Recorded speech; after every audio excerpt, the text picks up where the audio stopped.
Welcome friends, स्वागत है आपका मेरे channel Arvind student for you में। तो आज हम डिस्कस करने वाले हैं सुप्रानीरल ग्लैंड जो कि किडनी के ऊपर प्रेजेंट रहती है।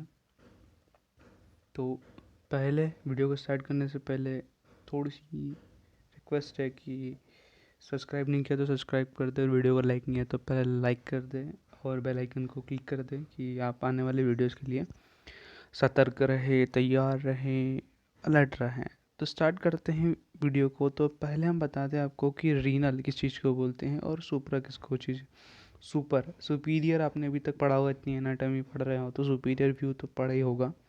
सुपरा मतलब होता है ऊपर, रीनल मतलब होता है किडनी। सुपरा और मतलब ऊपर किडनी के, तो किडनी के ऊपर क्या प्रेजेंट होता है, किडनी इस तरीके से होती है, इस तरीके से, और इसके ऊपर एक ग्लैंड पाई जाती है, ये वाली ग्लैंड, जिसको हम क्या बोलते हैं, सुप्रा रीनल ग्लैंड, है ना। ठीक है, एड्रिनल ग्लैंड भी इसको एक नाम है। देर इज़ अ पेयर, ठीक है, there is a pair of important endocrine gland, बहुत इंपॉर्टेंट होती है। कहाँ सिचुएटेड होती है, पोस्टीरियर एब्डोमिनल वॉल पर ये सिचुएशन आ चुकी है।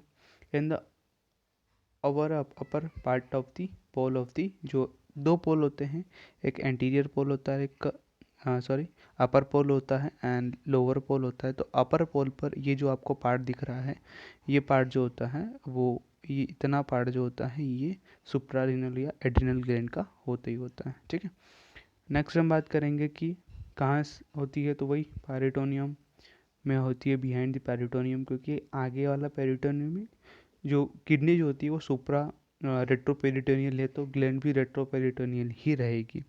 ठीक है, तो आगे जाके हम पार्ट्स को बात कर देते हैं। It is made of the two parts. ठीक है, outer cortex and inner medulla, जैसे ही आपको दिख रहा होगा एक आउटर कोर्टेक्स, और इनर की मैं बात करूँ आपसे तो ये इनर वाला पार्ट इनर मेडुला। ठीक है, इस तरीके से आपको बनाना है, कुछ नहीं, एक क्रीम आपने कभी बनाया होगा कि इस तरीके से आप ले लो उसको, ये बना दे एक पार्ट। ठीक है, इसको और बाहर से थोड़ा सा यूँ करके ना ये घुमा दिया, तो इसको कोर्टेक्स बता दो, इसको मेडुला बता दो। ठीक है, एंड देन हम बात करते हैं, it is secret number of steroids, ठीक है, हार्मोन्स। और ये क्या करता है, जो जो सेकेंड इनर मेडुला होता है सिक्रेट करता है adrenaline and nor adrenal. Adrenaline और नॉर एड्रेनल क्या होता है वो मैं आगे जाके आपको समझाऊंगा, अभी आप याद इतना रखें कि फर्स्ट होता है स्टेरॉइड जो कि आउटर कॉर्टेक्स, इनर मेडुला जो होता है वो adrenal plus nor adrenal secret करता है। इतनी क्लियर है ना कि कहाँ सिचुएटेड होता है, तो किडनी के ऊपर, पोस्टीरियर एब्डोमिनल वॉल, पेरिटोनियम में। ठीक है, कितने पार्ट होते हैं, दो पार्ट होते हैं, कॉर्टेक्स और मेडुला। ठीक है, इसकी ट्रिक याद करने की, एमसी किसी भी नाम से ले लो, एमसीक्यू बोलते ही बोलते हो, तो उसका एमसी जो होता है उसका टू पार्ट्स होते हैं, वो एमसी निकाल लो, क्यू हटा दो। ठीक है, लोकेशंस की बात करें, फिर से लोकेशन आ जाती है, एपिगैस्ट्री में होता है, अपर पार्ट में होता है, क्रश ऑफ डायफ्राम में होता है। इतना डिटेल में मत जाओ, opposite of the 12th number को करना हो कर लो। ठीक है, एंड शेप ऑन साइज की बात करें तो कुछ नहीं, अपने को क्या करना है, लंबाई होनी चाहिए, चौड़ाई होनी चाहिए, कितने सेंटीमीटर फैला हुआ, कितनी बड़ी होती है वो याद होना चाहिए। एमएम में याद रखो, एमएम में कर लो। ठीक है, तो याद कैसे करना है इसको भी ट्रिक है कि इसमें आपने बढ़ाते रहना है, पहले तो 10 कर दो, 10 में 20 बढ़ा दो तो 30 हो जाता है, 30 में 20 बढ़ा दो तो 50 हो जाता है, 10 30 50, ये रही ट्रिक। ठीक है, कितना बढ़ा और आखिरी में बचा है 50, तो 50 में से एक जीरो हटा दो तो बच जाता है 5। ठीक है, ये उसका बेड हो जाता है। तो ये उसकी थिकनेस, ये भी अंदाज़ा लगा लो कि कोई इतनी चीज़ मोटी तो हो नहीं सकती, 10 mm की होगी। ब्रेथ भी उसकी कितनी होगी, 30 mm होगी, और 50 mm उसकी इनलार्जमेंट इतनी लार्ज हो सकती है।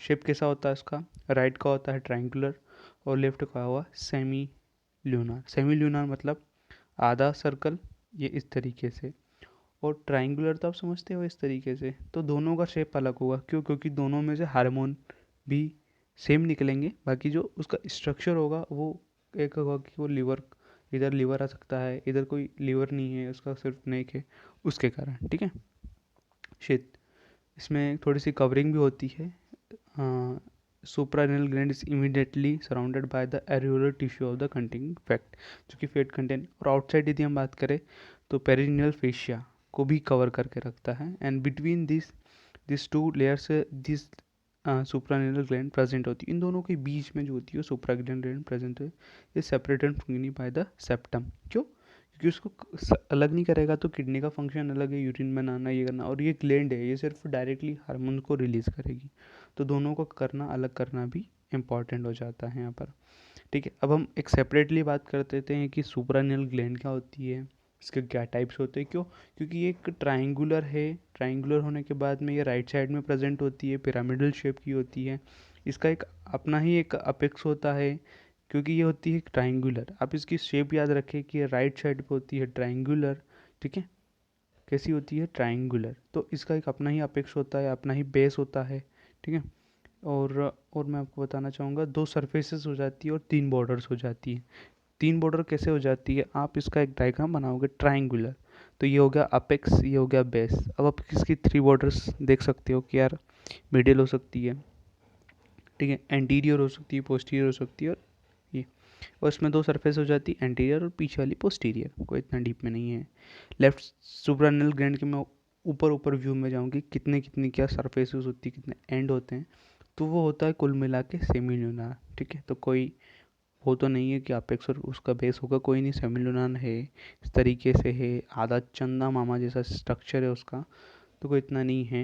2 एंड होते हैं, एक अपर नैरो होता है और जो लोअर होता है वो थोड़ा राउंड शेप का होता है। क्यों? क्यों देखो, अब इस तरीके से उसका स्ट्रक्चर बनाओगे, ये तो नीचे वाला तो भाई पूरा घुमा हुआ है, नीचे ऊपर वाला नहीं है।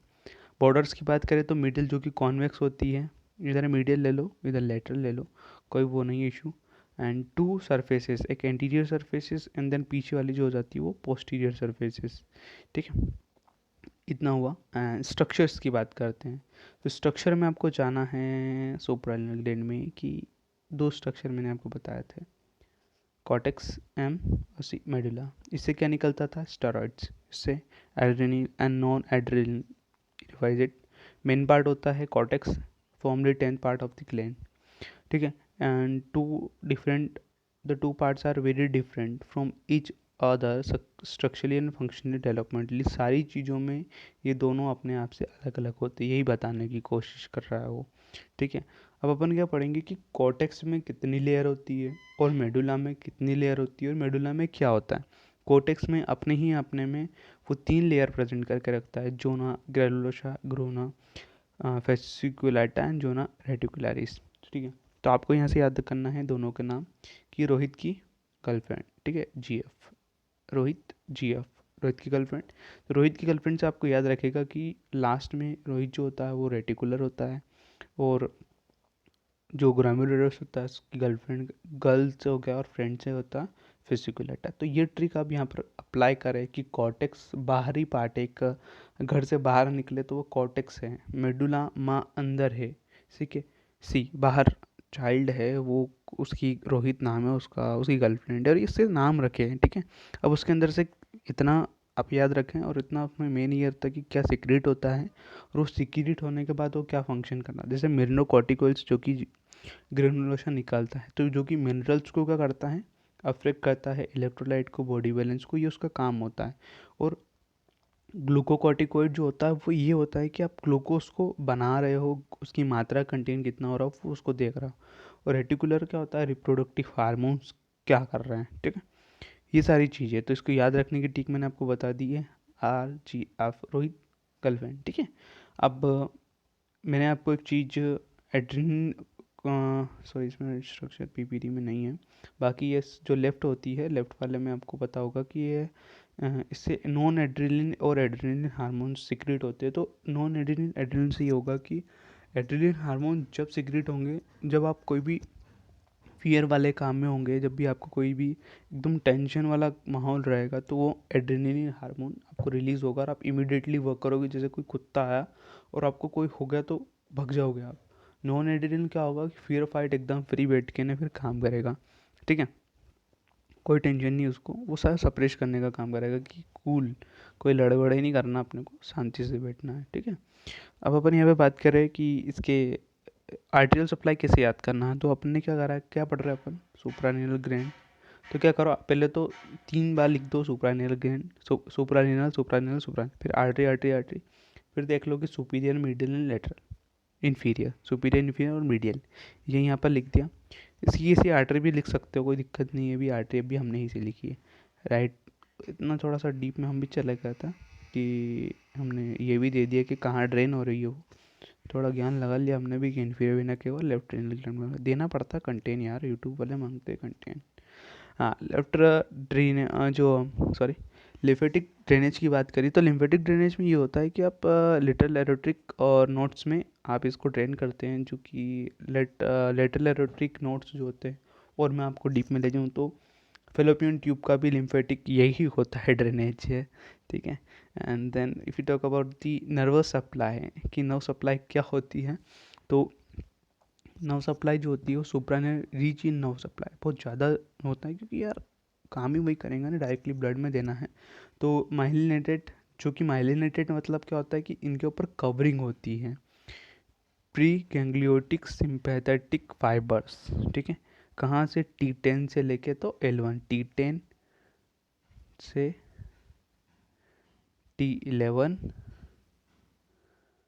T12 एंड L1, इतना यहाँ से लेके तो यहाँ तक, इतनी दूर तक आपको क्या करना पड़ेगा, उसका नर्व सप्लाई रहेगा, इतनी सारी चीज़ें उसको देंगे, ठीक है।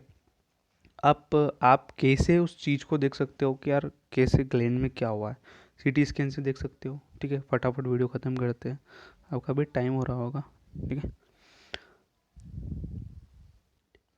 तो efficiency of cortisol secretion due to the atrophy or tuberculosis of the cortex resulting in the Addison's disease, ठीक है। एडिसन डिजीज एक डिजीज होती है जिसके अंदर आप क्या होता कि जो कॉर्टिसोल डिजीज जैसे कि मिनरोकॉर्टिकोइड, ग्लूकोकॉर्टिकोइड, ये सारा सिक्रीशन क्या होगा, थोड़ा सा कम हो जाएगा, क्योंकि वहाँ पर ट्यूबरोक्लोसिस, या तो कोई धक्का जमने लग जाएगा या फिर कोई स्वेलिंग हो जाएगी, ठीक है। करेबन मस्कुलर वीकनेस, ब्लड प्रेशर, क्योंकि यही सारी चीज़ें तो ब्लड में ग्लूकोज है, मसल्स को पिगमेंट, स्किन को, यही तो सारा वो सारी हार्मोन यही तो काम कर रहे हैं, इसी के ऊपर इफेक्ट करेगा, ठीक है। अब एक्सेसिव कॉर्टिकोल यदि निकल गया तो हाइपरप्लेजिया हो सकता है, एंड थर्ड पॉइंट प्रोड्यूस कर सकता है इन एडल्ट, यदि हम बात करें तो हाइपोग्लूको कोर्टिसिज्म, जो कि कोजिंग सिंड्रोम्स में काम आता है। तो आपको एक सीधी सी यहाँ पर एक पिक्चर दिख रही होगी, सारी चीज़ें इसके अंदर क्लियर है। उसके पहले मैं आपको बता दूँ क्या क्या हो सकता है। ओबेसिटी हो सकती है, डायबिटीज़ हो सकता है, एंड हाइपोग्लाइकेमिया हो सकता है। वुमेन की बात करें तो एक्सेसिव एड्रोजिन हार्मोन यदि निकला तो यहाँ पर वर्मिलिन, मतलब वो मतलब फर्टिलिटी करने में या फिर रिप्रोडक्टिव जो उसके ऑर्गन से वो थोड़ा सा कम काम करेंगे। एक्सेसिव एस्ट्रोजन हार्मोन निकला तो फीमेलिनिज्म, फीमेलिनिज्म क्या होता है, तो बहुत ही फ़नी चीज़ है कि मतलब लड़कियों जैसे जो हरकतें होती है वो करने लगता है व्यक्ति, ठीक है। एक मेन जो होता है वो लड़की जैसा बन सकता है, ठीक है। तो आप यहाँ पर इस पिक्चर को देखिए, आप इसको क्रॉप करें, गूगल पे भी डालिए, सारी चीज़ें आपको दिखेगी। क्लिनिकल व्यू से बहुत अच्छा है, क्योंकि सारे सारे सिम्टम्स है। कोई आपके पास पेशेंट आया जिसके पास मसल वास्टिंग हो रही है, ऑस्टियोपोरोसिस हो रहा है उसको, हाइपर टेंशन हो रहा है उसको, इमोशनल डिस्टर्बेंस हो रहा है उसको, रेडनेस हो रही है फेस पे कि लाल पड़ रहा है, ओबेसिटी हो रही है उसको, ठीक है, हाइपरप्लाजिया हो रहा है उसको, परपेस्टिन, कार्डिक हार्ट्रो, तो आप समझ जाइए कि आप उसको सीधा सा एक टेस्ट लिखे कि जाओ सीटी स्कैन करवाओ अपनी किडनी का, और सुपरएनुअल ग्लैंड की जो जांच होती है वो उसको लिखो आप, ठीक है। उसको हम बोलते हैं suprarenal gland domestic radiology CT scan. CT scan लिख दीजिए आप कि यार इस डिजीज़ है, सीटी स्कैन लिख के आप एक्सरे करवाइए और बताइए एक्सरे में कैसी दिखेगी वो, तो वो इस तरीके से आपको दिखेगी, ठीक है।